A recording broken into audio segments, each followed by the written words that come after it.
Бәріңе сәлем достар. Кішкене адреналин қалайсыз ба? No, God! Тынысыңыз сарылатындай. No, God, please, no! No! Бойыңыз түрші кеттіндей, отырған жеріңізде селк ете қалатындай. No!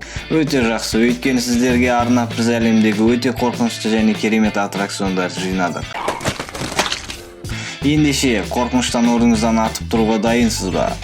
Олай болса кеттік.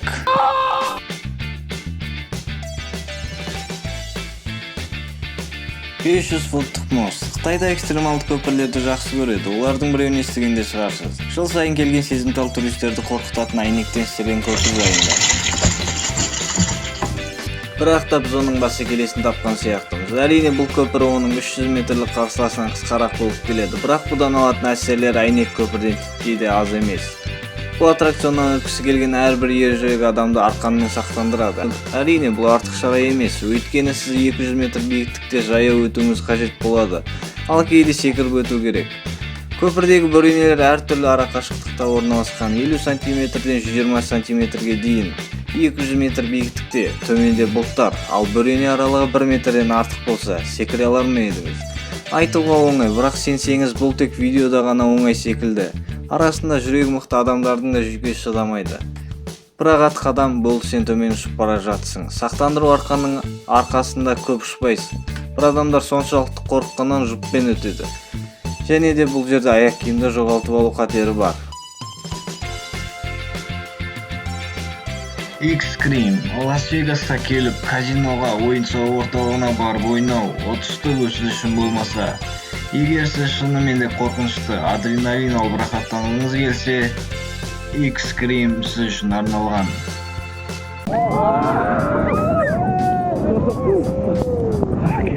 Бұл әлемдегі ең экстремалды аттракциондардың бірі болып саналады. Стратосфера қонақ үйінің үстінде орналасқан. Биіктігі 264 метр аттракционға отырсаңыз, Лас-Вегастың өте әдемі көрінісін көресіз.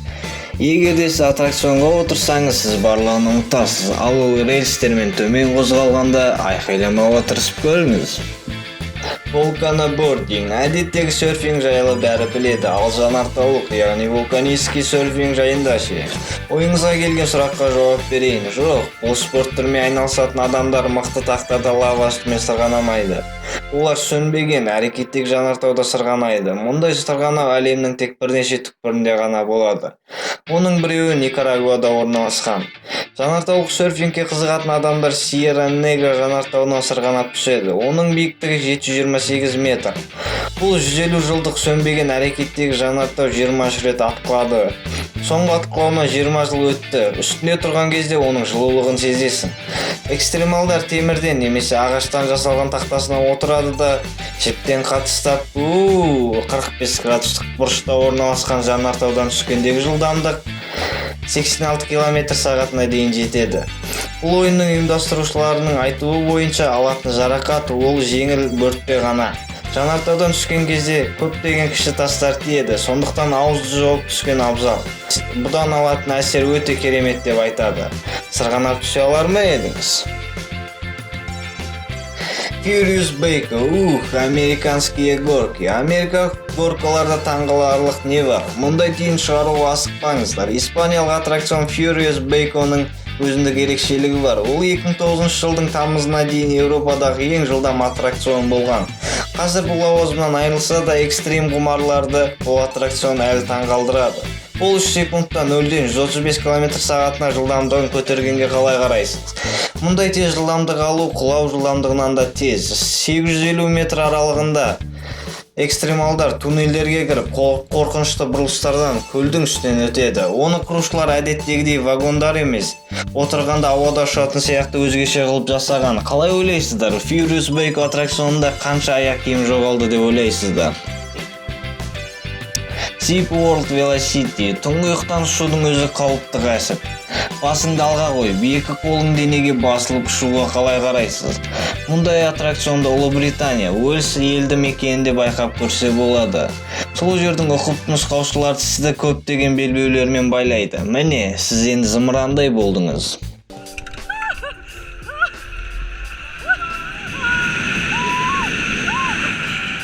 Жолыңызда ештеңе жоқ болса да өте қорқынышты. Уэльс тауларының үстінен ұшқысы келетін адамдарға көзәйнек те беріледі. Олардан бас тартпаған дұрыс. Өйткені бұл аттракционда сіздің жылдамдығыңыз 161 км/сағатқа жетуі де мүмкін. Ал бұл көзіңізге ұнамайды-ау. Есесіне бұл жердің көрінісін таулары да әдемі. Бірақ та бұл көрініспен тамсануға уақытыңыз аз болады. Ара қашықтығы 1,5 км болғанымен ұшатын уақытыңыз 1 минуттан да аз. Pterodactyl. Қорқынышты аттракциондарды жақсы көретін адамдар ештеңеден қорықпай адреналин алу үшін әлемді шарлайтынын білетін шығарсыз. Егер сіздердің араңызда сондайлар болса, сізге төбе шашыңыз тік тұратындай бір жерді көрсеткіміз келеді. Pterodactyl сіздің риза болатыныңызға кепілдік береді. Бұл экстремалды орын Колорадода, Уинс Маунтин Парк тауының қуысында орналасқан. Сол жерде сіз 200 футтық жерден Уильямс каньонына еркін қолмен рахаттана аласыз. Дайынсыз ба? No, Jesus Christ.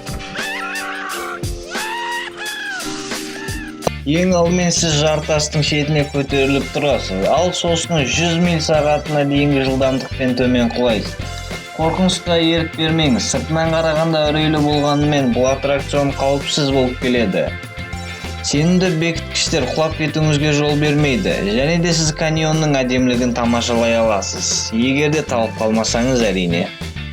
Roller Coaster Zipline. Бұл аттракционда түйіліп ұшу, яғни мертвый петляны істей алмайсыз, әрине. Бірақ сізге онсыз да адреналин жеткілікті болады. Біріншіден, қозғалу жылдамдығыңыз аз емес. Екіншіден, айналаңыздың бәрі ағаш. Ештеңеге соғылмаймын деп өзіңізді қанша сендірсеңіз де, басыңызды мықты дуылға болса да, миыңызды алдау қиынырақ. Жолыңыздағы кенеттен шығатын өрлерді де ұмытпаңыз. Олар сізді жоғары жылдамдықта, жоғары төмен лақтыратын болады. Биіктігі кішкентай, сондықтан құлау қорқынышты емес, бірақ әсері қандай десеңізші. Жұдырығыңызды қатты қысып алып отырасыз. Оны ашсаңыз, сізді жіптер сақтандырады, бірақ елестетіп көріңіз. Бұл өте керемет аттракцион. Royal Rush Sky Coaster Колорадо штатында Арканзас өзені өтетін Королевский ангардың үстінде орналасқан. Бұл аттракционның жерден жоғары биіктігі 30 метр, ал аңғардан биіктігі 350 метрден жоғары. Бұл аттракционнан адреналин алғысы келетін адамдарды көптеген сақтандырғыштармен мықты берік қылып бекітеді. Содан соң арнайы аппаратпен жоғары көтеріп, сосын жібереді.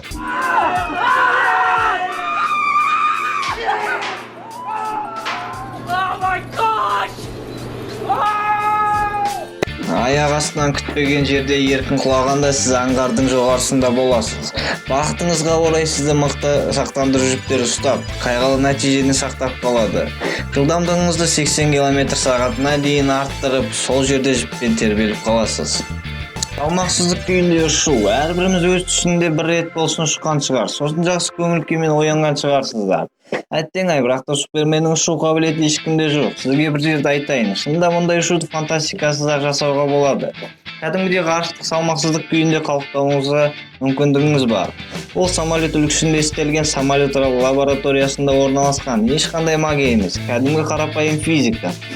Салмақсыздық күйін ұстау үшін ол ауада төбешіктен сырғанағандай қозғалыс істейді. Соның ішінде барлық заттар және адамдар өз салмағын жоғалтады. Ұмытылмастай әсер қалдырады. Айтпақшы, осының арқасында Окейго өзінің Upside Down, Inside Out әніндегі клипін түсірген.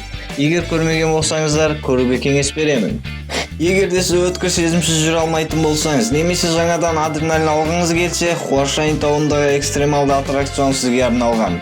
Бұл жерге әлемнің түкпір-түкпірінен адамдар өзінің батылдығын дәлелдеу үшін келеді. Сондай-ақ бұл жерге биіктік қорқынышынан арылу үшін де келеді. Егер де бұл тауға көтеріле алсаңыз, ондай фобияны біржолата ұмытасыз. Бұл таудың қырларын оңайшылықпен жүріп өту мүмкін емес.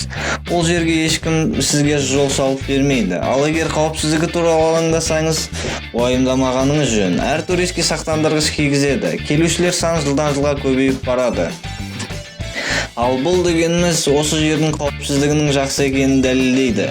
Видеода көріп отырған жырларды жақында ғана бекіткен. Бұрын Хуашаньға ештеңе бекітпей-ақ шыға берген. Сол кезде ол шынымен де қауіпті болды. Сіздермен бірге болған Шеберхана каналы. Егер видео ұнаса, лайк басып, каналға жазылыңыздар.